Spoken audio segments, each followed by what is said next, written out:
Hi everybody and welcome back to my channel. I'm the mature exotical lady and yeah, today I thought I would talk about what it's been like living with an ileostomy. So I did a video earlier this week which I posted talking about how I was diagnosed with ulcerative colitis. And I think I ended the video at that point on the point where I actually had I was taken into emergency surgery. Literally had a CT scan, and on the day they did the CT scan, I was told that I would need to have emergency surgery to remove my large colon because it had become so inflamed that holes, it had formed holes, or holes had burnt through my colon, which meant my waste products was now literally about to flow into my system, and that would have been the end of it. I would have been obviously poisoned and dead effectively. So I remember I had my first emergency surgery on, I think it was the 7th of April 2020, and they removed part of my colon. No planning, no warning. I was just taken into the surgery. I woke up. I remember waking up, I had 2 bags effectively at this point. Because with the first surgery they didn't take out the whole of my colon. What they actually did was they removed the inflamed part, the part where the holes was forming, and then pieced the rest of my large colon back together. So I had 2 bags. I had like a bag for my waste product, and then I had another bag which was effectively letting out some mucus, and I was just in shock. I mean, I can't describe to you. I was just in shock. I mean, the pain had ceased for a day. I still couldn't eat. I felt awful. And within literally 2 days, I was back in excruciating pain again, and I ended up back in a second surgery because what had happened, they took me for another CT scan, and what had actually happened was that the part of the bowel that was remaining had also now started to form holes. So again, I ended up back in emergency surgery within, like I said, 2 or 3 days of the first surgery, where they now removed the whole of my large intestine. And I woke up out of this surgery with 1 bag because now, the other bag had effectively been removed because the whole of the intestine had been removed. So yeah, I ended up with what they call a total colostomy, a total, I can't remember or I can't pronounce the official medical term, but basically my whole colon had been removed, which would mean that I would either have to live with an ileostomy, which is the name for the type of stoma I have, because there are different type of stomas, and mine is formed out of the ileostomy part of my small intestine.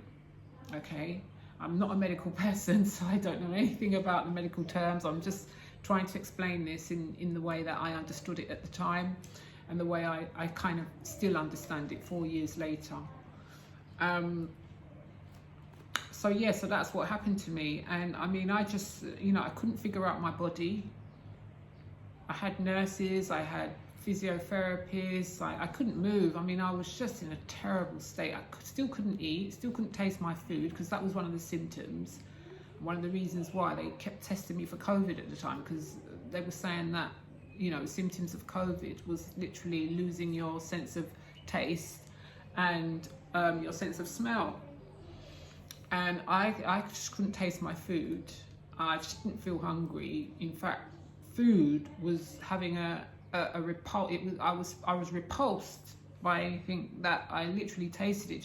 It didn't taste the same. My whole taste buds had just changed.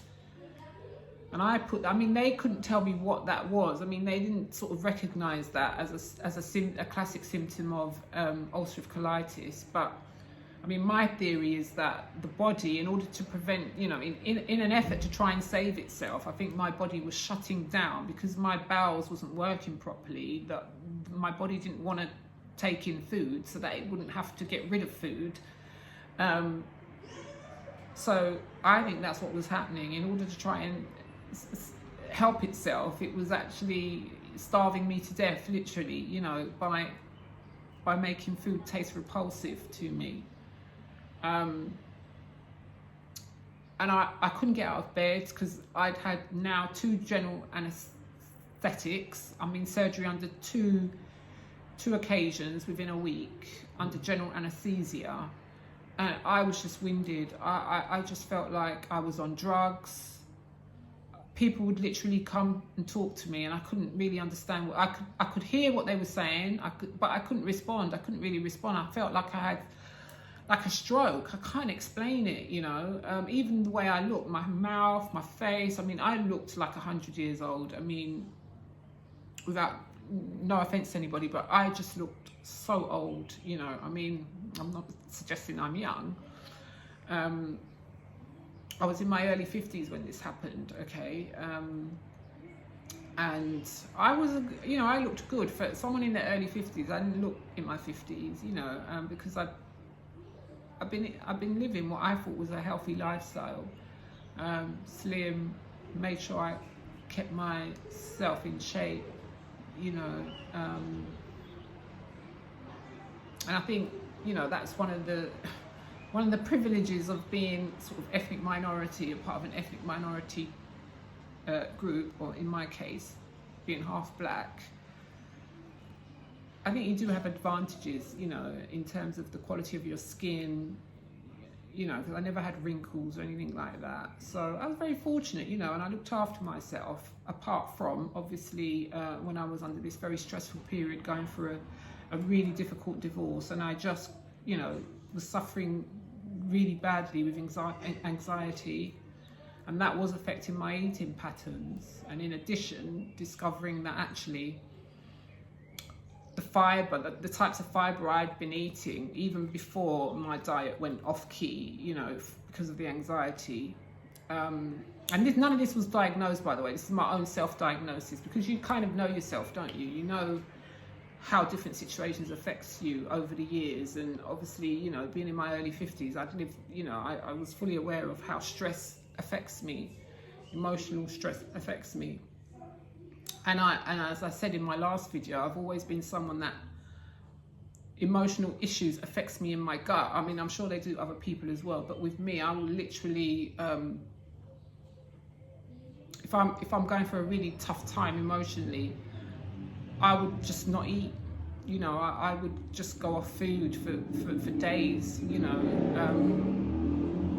So yeah. And that combined with, I think, you know, obviously I was still going to the gym, and I was still, you know, doing my usual sort of keep fit routine, but I was sort of snacking with, like, you know, really terrible foods. Like, I would eat a lot of sweets. I remember going for a period where I would eat a lot of sweets, because I think when you suffer emotionally, when you're going through a traumatic time,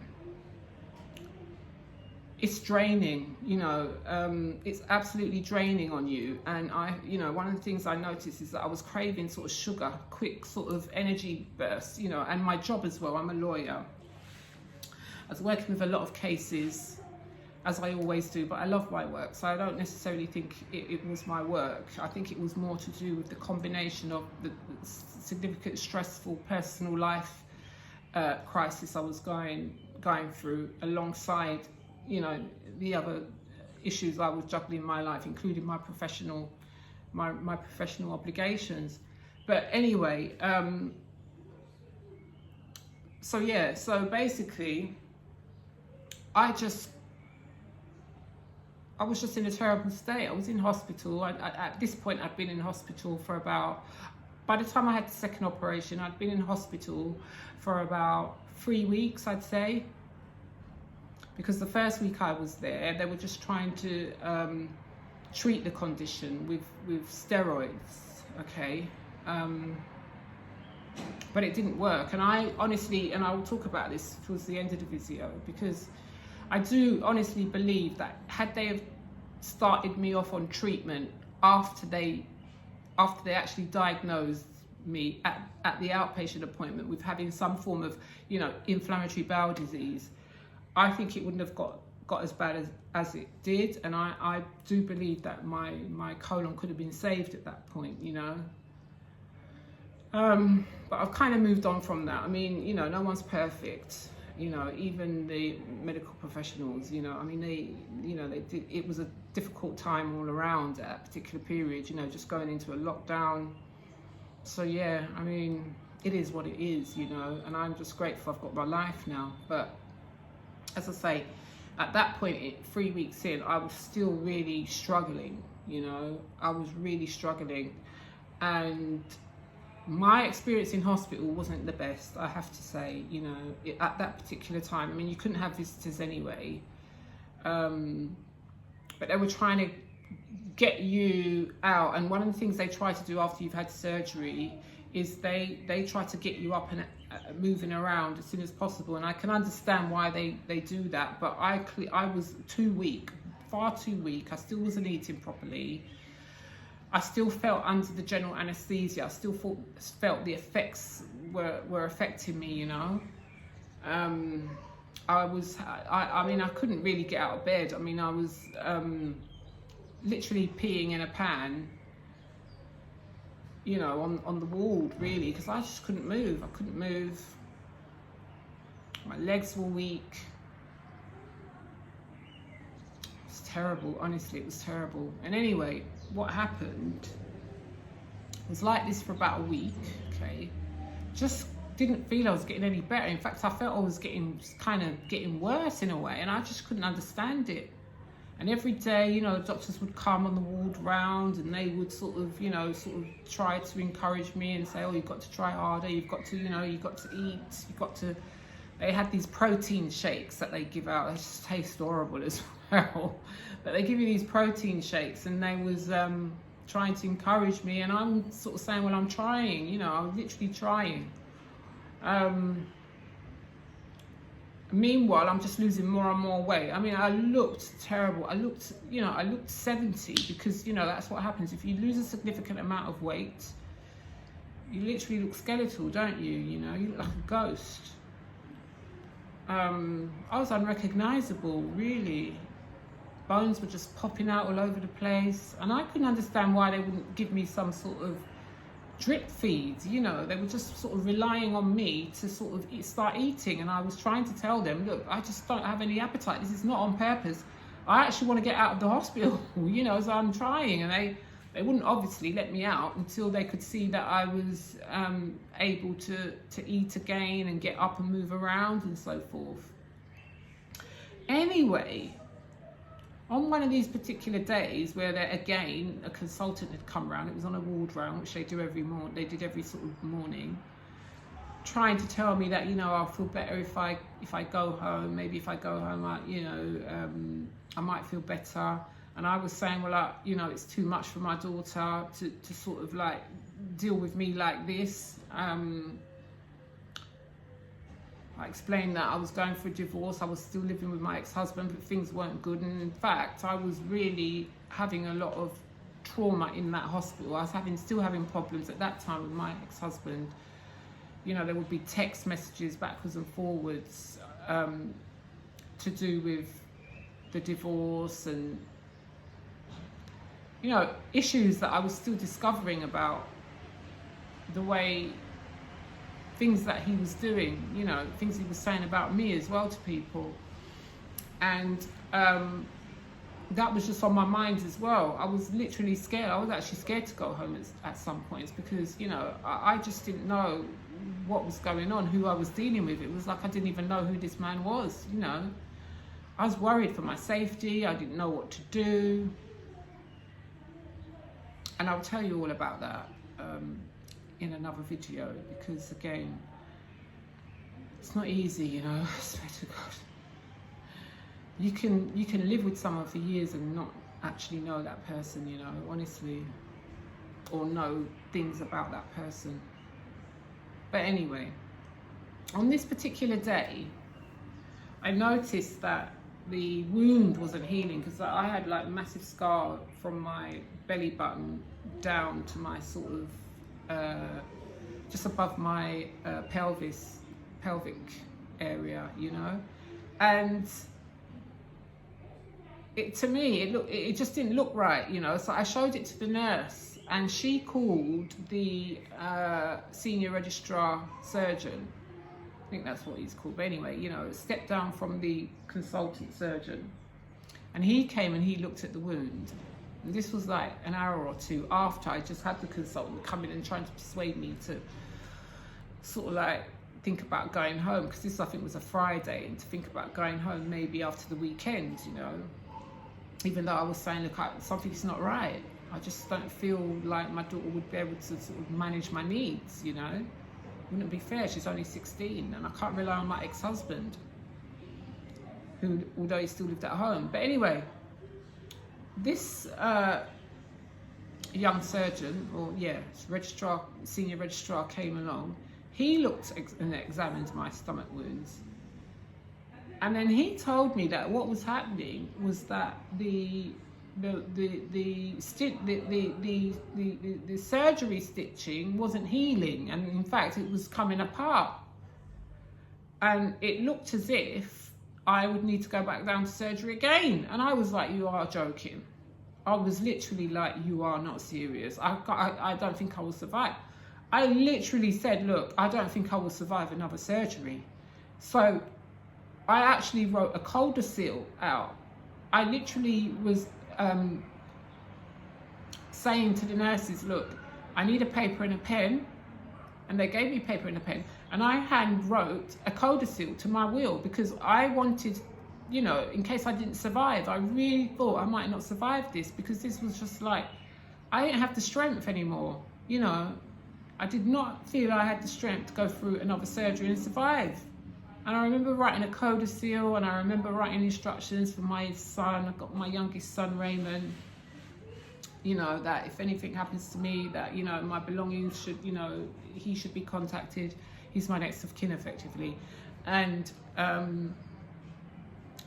only he should be allowed to sort of like, you know, have access to my belongings that I brought into the hospital, which include my purse, my bag, and, you know, my house keys, all that sort of stuff, you know, and give him the codicil.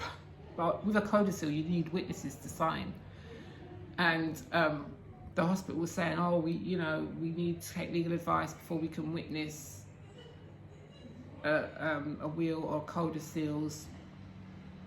Anyway, I ended up going back down and having a third surgery on that very day. And we're now talking about a third surgery within the space of 2 weeks of me having the first surgery. And when I came out of this third surgery, they had done, there's a name for it and I can't remember what it is, but anyway, they'd done some different type of stitching now, and I literally felt like I had a corset tightened around me and could hardly breathe. But they explained to me that what had happened is that the wound hadn't been healing, the stitching had been coming away, and I was developing sepsis. Yeah, so they had to reopen me, wash me out again, literally clean out around that area, and sew me back up, but with, you know, internal, I think there's internal dissolvable stitches, and then they had like these external stitches that they would keep in for 2 weeks, and then they would remove those stitches. Oh my God. I just think this can't get any worse. Oh my word, honestly. So I was in hospital for another 2 weeks.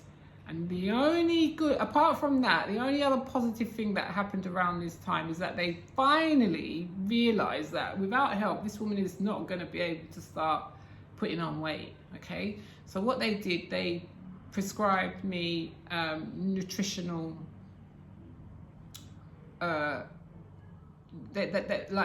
fluid, nutrition by fluid intake. All right, so they put a port in my I think it was in my, they put a port somewhere on my body, I can't remember where it was now, and then they had food, like this white liquid food that had been specifically put together to give me the nutrients and the calories that I would need to boost any food intake that I was able to take in each day. So they did that. So I was literally in bed now, and I had to take this thing everywhere with me as I was trying to get up more, you know. But it did help. Finally, I felt like I was getting some strength back because they was giving me this, you know, this liquid food through the port. So after about another week, so I now it'd been a week since I had that third surgery, I was able to start getting up. I felt like I wanted to get up, you know, not like before where I just didn't want to get up because I just felt like I would be too weak, that I would fall, you know. I actually felt a bit stronger, and I was starting to do like exercises in the bed, you know, lifting my legs and things like that. And because I completely what I should say is that at this point I'd completely fallen out with the physiotherapy service, you know, because I just felt they were useless, literally useless, you know. They would come in every day, right? You know, their motivation was to just try and get me up and get me out when I was nowhere ready for that, you know. They weren't operating and recognizing where I was at, and the fact that when everyone was trying to encourage me to sort of like leave the hospital, when in actual fact I was developing sepsis and my wounds wasn't even healing up, just total loss of confidence in these people at that point, you know. So they even stopped coming for a while because I think they were embarrassed that the fact that they had been trying so hard to and sort of talking to me as if I was sort of like, you know, deliberately not wanting to help myself. And then to find out actually there was a reason why she was like this, and it was because she was developing sepsis and her wound wasn't healing, all right? And so there was something genuinely wrong. She wasn't healing, and we had to give her another third surgery. So basically, a week after, as I said, I was feeling, you know, starting to feel stronger, started getting up. You know, I would go to the toilet to wee. I was sort of like now learning more, because at this point I had this ileostomy, but I actually didn't know anything about it. I had these stoma nurses coming, and that was the last, even though I had this bag, that was the last thing on my mind. I mean, I don't know why, but I was just more concerned about getting strong and being able to stand up again, you know, and stop feeling the way I was feeling. Like, I just can't explain it. I can't explain it. It's so difficult to put into words how I was feeling in terms of the effects of this general anesthesia. One thing I told them I didn't want anymore on top of it was the painkiller. They were giving me some sort of morphine, and I just couldn't handle it because I'm not a person who really drinks alcohol anyway. I've never really taken any sort of drugs, and it was just way too much for me, especially on top of the general anesthesia.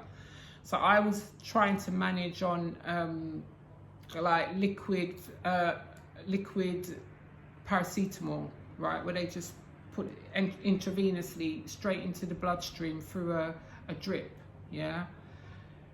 And I found that was okay for me, you know, that was okay for me as long as they were giving it to me within the set period of time just before it wore off. It was working for me. But that morphine, on top of the amount of general anesthesia I had in my system, still trying to work its way out, no, it was just, no. I felt like at times, if I was trying to sleep, I would feel like I'm going off into an unknown world of some sort. It was just crazy. It was crazy. I couldn't cope. I mean, I didn't like feeling like that. You could feel completely out of control, you know. And then my mind was wandering off all over the place. I was ruminating about my ex-husband, what he might be plotting against me. I mean, it was crazy. I just can't explain that period of time. And then all this was happening in the context of the COVID, the pandemic, seeing other sick patients come and go. Oh, honestly, it wasn't easy. And another good thing that started to happen around this time is that even though patients weren't allowed to have visitors, because they were so concerned about me and my eating, they had kind of agreed that they would allow my daughter to sort of drop off food for me. Because I said to them, look, you know, maybe if I can order food from outside and my daughter brings it, I might find that more appetizing, because the hospital food at this point, I mean, they have a menu and it's not bad, don't get me wrong, but no, it wasn't going to work. It really wasn't going to work. So they kind of agreed, you know, that she could do that, you know. And that really helped. And also there was this, I think she was the ward manager, who was really concerned about me. She was a lovely woman, and what she would do is, I think she worked sort of Monday to Fridays, and she would bring me in sort of, you know, sort of fruit like banana. She would bring me in, you know, chocolates.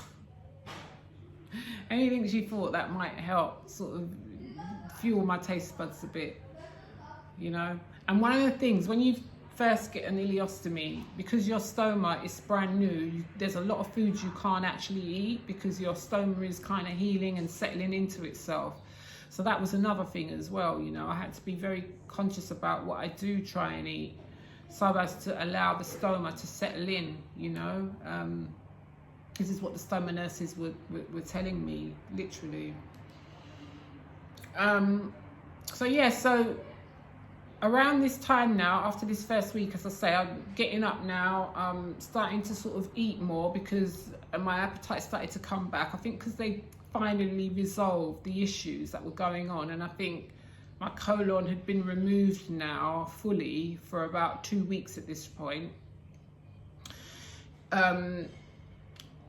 Slowly my taste buds started coming back, I noticed, and my appetite was kind of coming back. It's as if the removal of the stoma, which was clearly toxic, the removal of the large colon, which was clearly toxic, was allowing my body now to gradually get back into wanting to eat again, you know, and also obviously with this drip liquid food. So yeah. So now I was more sort of starting to pay attention to, so what exactly is this bag that I've got? What is all this about? So yeah, so that's where the stoma nurses came. You know, they would come each day and they would tell me about what it means to have an ileostomy, and they explained to me that because my large colon had been fully removed, they sort of created out of my small intestine a hole through my lower sort of abdominal area. My ileostomy is on my right side, and it is just below my stomach, my middle of my stomach area. And I obviously, because this all happened in an emergency, I had no sort of say in where the stoma would be positioned. And I do understand that normally, if you know, people who suffer with ulcerative colitis for a long time, and then they make an elected decision to remove their colon because they're just suffering too much, they get an opportunity to sit down with the team, right, who are going to perform the surgery, to talk about the best position where they think, you know, they would want the stoma to be positioned and all that sort of stuff. You know, you could be part of an informed decision-making process. Obviously that didn't happen in my case. So I'm not completely happy with the way they cut me and all that. You know, it's very messy looking. But yeah, as I said to you, it is what it is. My scar hasn't really healed the best, and I have thought about further surgery, and I'll talk about that in a different video as well. But effectively, that's what happened, you know. I started to sort of, you know, empty my own stoma bag, change my own stoma bag.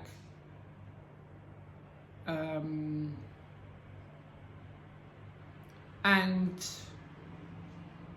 I can't explain really the effect it has on your life. I mean, it's really interesting because this happened to me in my early 50s, as I said. And one of the things I learned about this condition in ulcerative colitis is that actually a lot of people are diagnosed with this in when they're younger, much younger than what I was, you know. And kudos to them, because man, I don't know, it's both a blessing and a curse at the same time. That one, it happened to me when I was in my 50s, because I don't know how I would have coped if this happened to me when I was much younger. And I really feel for women and men who, and even children, because I learned children have this condition, and that was heartbreaking actually when I was in the hospital, when I learned that actually there's children who suffer with this. And in fact, one of the nurses who, I think she was a nurse, or actually she might have been a sort of auxiliary medical health assistant. Her daughter had a stoma. You know, she had ulcerative colitis and she had a stoma and then she had it reversed. But, you know, that was one of the reasons why she wanted to specialise in working in the hospital with patients who suffer with ulcerative colitis and Crohn's. So yeah, so it's both a blessing and a curse, because I say that because relatively, obviously all my life, up until when this happened in my early 50s, I had no idea that this condition even existed, all right? And obviously I lived a normal life, okay? And then that happens. And it happens to me at its worst for about 3 weeks before I then end up having my whole colon removed. Now, I say it's both a blessing and a curse, because when I think about that experience where I was suffering with ulcerative colitis for that 3 weeks, and it was really, you know, bad, and I was going to the toilet, I was at home, stuck at home, I couldn't get medical attention, I was wasting away, I couldn't eat, couldn't drink, started vomiting, couldn't move, you know, quality of life completely disappeared for that period up until when I went to the hospital. I couldn't have lived like that. I'm thinking, Lord have mercy, how do these young men and women live like this? How do you cope with this condition? Now, they say that there's medication that helps to stabilize the condition. And I think what happens is, from what I've read and what I've researched, that is how a lot of young people or younger people try to manage and cope with the condition when they have what they call flare-ups. Like, you know, for a lot of people it might go in and out of flare-ups because it's a permanent condition. You can't get rid of it. All you can do is control it with, you know, with a healthy lifestyle and medication, if it works for you, all right? And so I think it's for those, you know, those patients, those sufferers who have had the condition for so long, that when they sort of balance up the pros and cons, they've suffered a terrible quality of life more than they've experienced a good quality of life, who then would decide, okay, enough of this. I think I'm just going to get my whole colon removed, okay? And so for them, having an ileostomy gives them back a quality of life that they haven't been able to have, because they've suffered, you know, from year in and year out, some people for decades. You know, if you get a diagnosis like that when you're in your teens or in your 20s, and you suffer for years before you finally decide, look, the only way I'm really going to improve and have a consistent improvement in my quality of life is if I actually remove this colon, as drastic as that may sound, right? And I've, you know,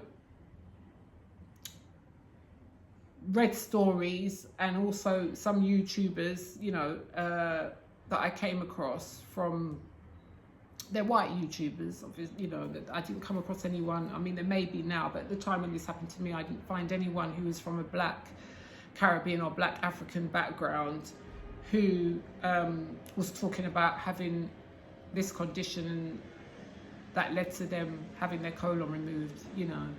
But from those YouTubers who I did watch, and I can't remember who they are now, but what I should try and do, if for people that are interested, I shall try to identify them, because I might still have subscriptions, although I haven't looked at, you know, any of their videos for a long time, and I can actually probably put them in the description somewhere at some point. It might not be directly after I've posted this video, but I'll edit it at some point and then add those details, those channels, so that you can have a variety, you know, not just me talking about this living with an ileostomy, but you could perhaps go on to other channels as well, you know, of younger people. If you're a young person finding this video, you know, again, I didn't come across anyone on YouTube who's within my age group. I'm over 50, who found themselves in this in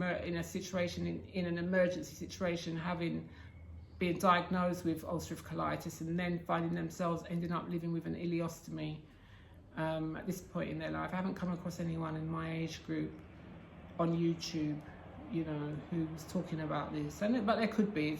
I'm not suggesting I'm the only person. So for me, though, going back to what I was saying, for me, obviously, all I've known is a normal life. And so for me, this is actually a much lesser quality of life compared to somebody who's lived with ulcerative colitis for decades, who didn't have a quality of life because of the ulcerative colitis, and then finding themselves having their large colon removed. That actually gives them back a quality of life they didn't know before, because of the debilitating nature of that ulcerative colitis condition, or Crohn's, you know. But I can't really speak about Crohn's because I've not been diagnosed with that, and I don't know anything about Crohn's. All I know is it's another form of inflammatory bowel disease, and it affects more than just your large colon. It can affect the whole of your gastrointestinal system, from, you know, right from up here to down to your large colon, and including your small intestines. So I'm not going to, you know, really talk about anything to do with Crohn's. So yeah, and it's just been really difficult. I mean, so many things that crossed my mind, you know. And I was just depressed. I became so depressed because that same year my divorce was literally, I went into hospital in the end of March. And I came out of hospital middle of May. My divorce came through the September. I was still living with my husband until the following year. But that whole time frame was just like, my whole life was just turned upside down. The only good thing and consistent thing that was happening in my life at that time was I was still working. Yeah, I was still working for two reasons. One, because I had to, because I'm self-employed. You know, being a barrister is self-employed. But two, it was the only thing that was taking my mind off of what I was going through, both, you know, in my personal life and in the health crisis that I was going through. You know? And so it carried on for me, really. I mean, in all honesty, the last 4 years have been life-changing, would be an understatement, really. Nothing to me, I'm not the person I was. I mean, I know we change as we get older anyway, and, you know, as life progresses, we change. But my whole outlook at life just changed, you know. And I realized that life is short, you know. You could be perfectly healthy one day and the next day you could just be gone, or something terrible happen. And I have a close, well, I wouldn't say a close friend, because we were close colleagues, and then we didn't see a lot of each other since we didn't really work together anymore. But one of my colleagues, because before I became a barrister, I was actually a social worker, and I made a lot of colleagues and friends as a social worker, because that was my first career, you know, when after university. And this particular friend of mine, a Nigerian lady, beautiful woman, around about the same time I was diagnosed with my colitis, I didn't know this, but she was diagnosed with bowel cancer.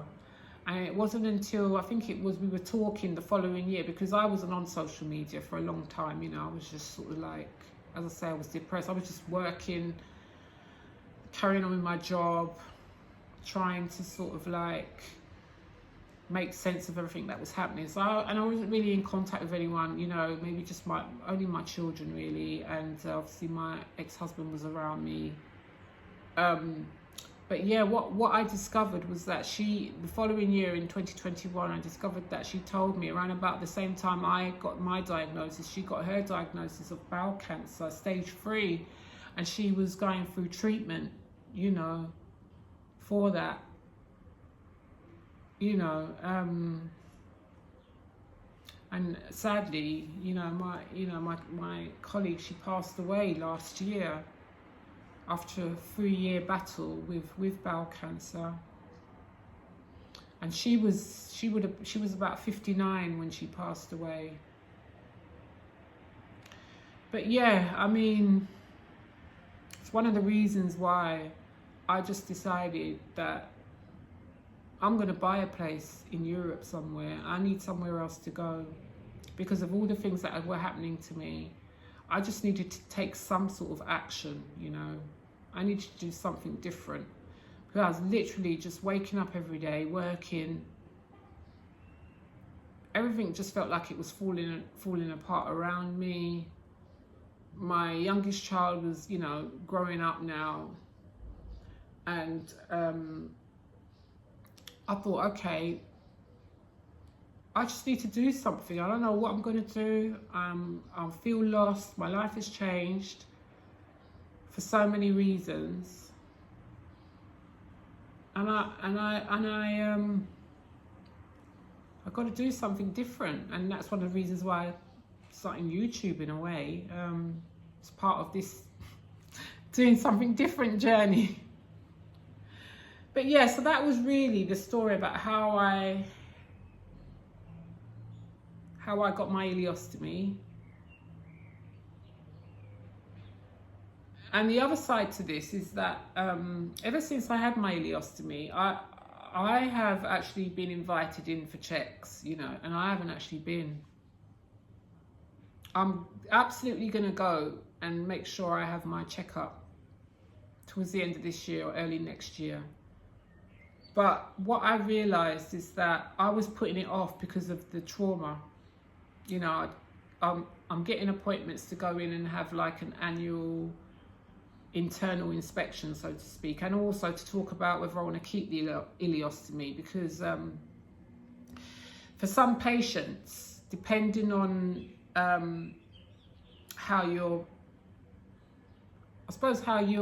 feeling, or you know, whether you've got, because I've still got my rectum, by the way. I haven't got my large bowel, but I have still got my rectum, and you can still get some symptoms from your rectum, as in you can get some bleeding, you know, and I do get some bleeding from time to time from my rectum.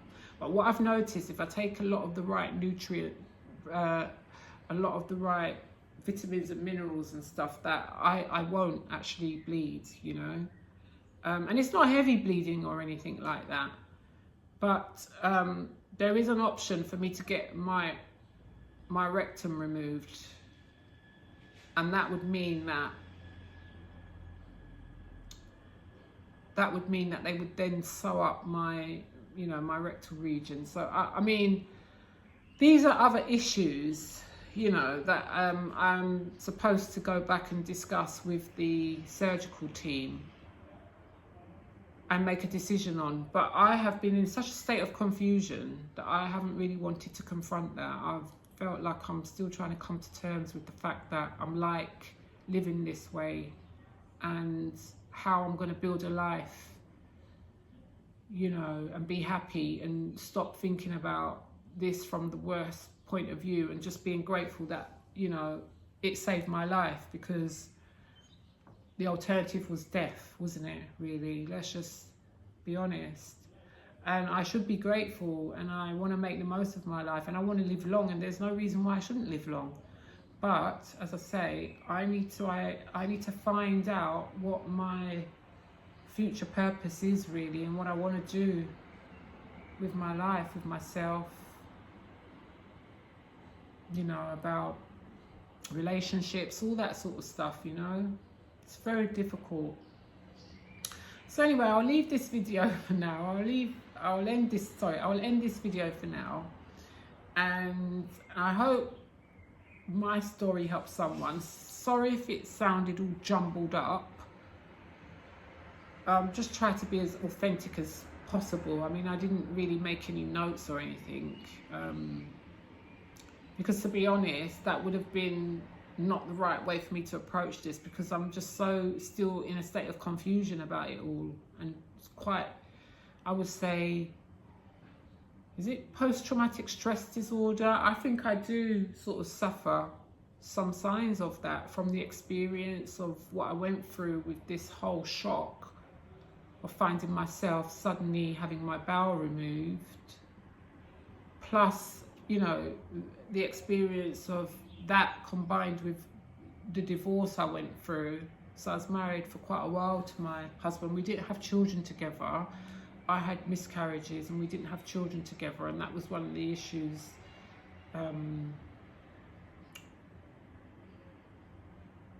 you know, that led to the divorce situation.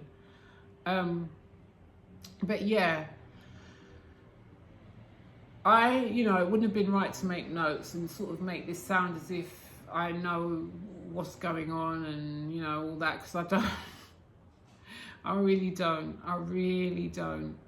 you know, I really don't. All I know is that for the past 4 years, I've been trying to rebuild myself back to health and back to being a confident,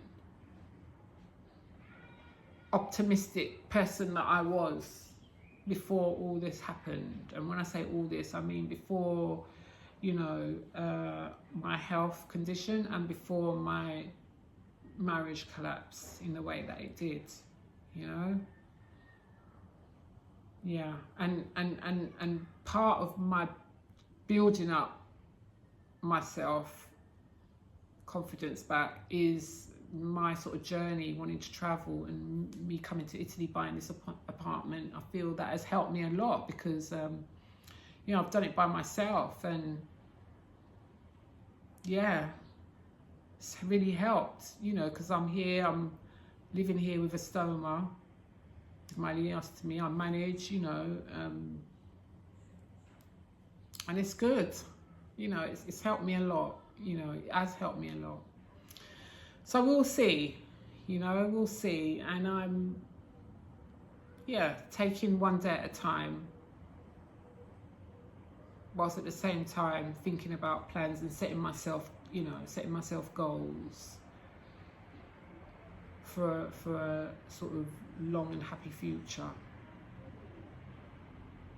to be part of my journey.